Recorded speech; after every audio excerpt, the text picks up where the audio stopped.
हैं कि वीएफडी को कैसे कंट्रोल करते हैं उसका किसके थ्रू, एचएमआई के थ्रू और डेल्टा पीएलसी के थ्रू। ठीक है, उसके लिए हम लोग यहाँ पे कुछ प्रोग्राम बना रखे हैं और एचएमआई का भी यहाँ पे लगा रखे हैं। हमारे जो एचएमआई है वो भी डेल्टा की है और जो हमारे पास पीएलसी है वो भी डेल्टा की है। ठीक, तो पूरा हमारा ओवरऑल जो कंट्रोल सिस्टम है वो डेल्टा का ही है। ठीक है, यहाँ पर हमारे पास ये डेल्टा की वीएफडी लगी हुई है।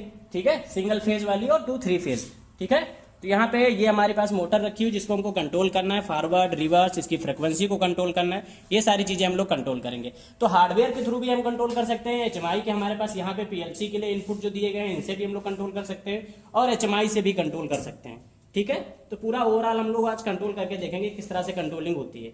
ठीक, सबसे पहले हम लोग यहाँ से एचएमआई से कंट्रोल करते हैं। तो एचएमआई पे आप लोगों को दिख रहा होगा कि यहाँ पे स्टॉप कमांड है, फॉरवर्ड स्टार्ट है, रिवर्स स्टार्ट है, फ्रीक्वेंसी को एंटर करना होता है। ठीक है, तो यहाँ से जैसे मैं कमांड देता हूँ तो आपको ये दिख रहा है कि यहाँ पे ग्रीन इंडिकेटर शो होने लगा कि आपकी मोटर स्टार्ट हो चुकी है। तो इधर आप देख सकते हैं कि आपकी ये मोटर स्टार्ट होकर चल रही है और ये हमारे पास 50 हर्ट्ज फ्रीक्वेंसी पे ऑपरेट हो रही है। ठीक है, और जस्ट जैसे ही हम लोग यहाँ से रिवर्स कमांड देते हैं तो आपकी रिवर्स हो जाएगी मोटर। ये हमने रिवर्स कमांड दी तो मोटर आपकी रिवर्स घूमेगी।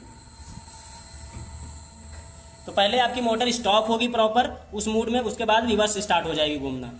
ये आपकी मोटर रिवर्स स्टार्ट हो रही है। ओके, और जस्ट इसके बाद हम लोग यहाँ से फ्रीक्वेंसी अगर चेंज करना चाहते हैं तो फ्रीक्वेंसी भी चेंज कर सकते हैं। तो मुझे जैसे चलाना है 40 हर्ट्ज पे, मान लो तो मैं 40 कर देता हूँ 50 के बजाय। ठीक है, एंटर करके एंटर कर दिए। ठीक है, नई फ्रीक्वेंसी एंटर करने के बाद फ्रीक्वेंसी वहाँ पे आप देख पा रहे हैं कि यहाँ पे 40 हर्ट्ज फ्रीक्वेंसी शो कर रही है बीएफडी के अंदर।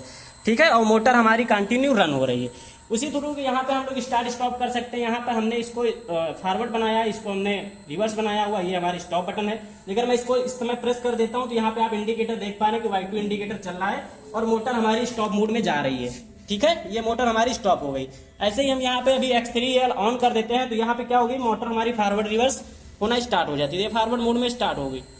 दूसरी कमांड हम लोग यहीं से देते हैं, X7 को स्टार्ट कर देते हैं तो ये रिवर्स मोड में चली जाएगी।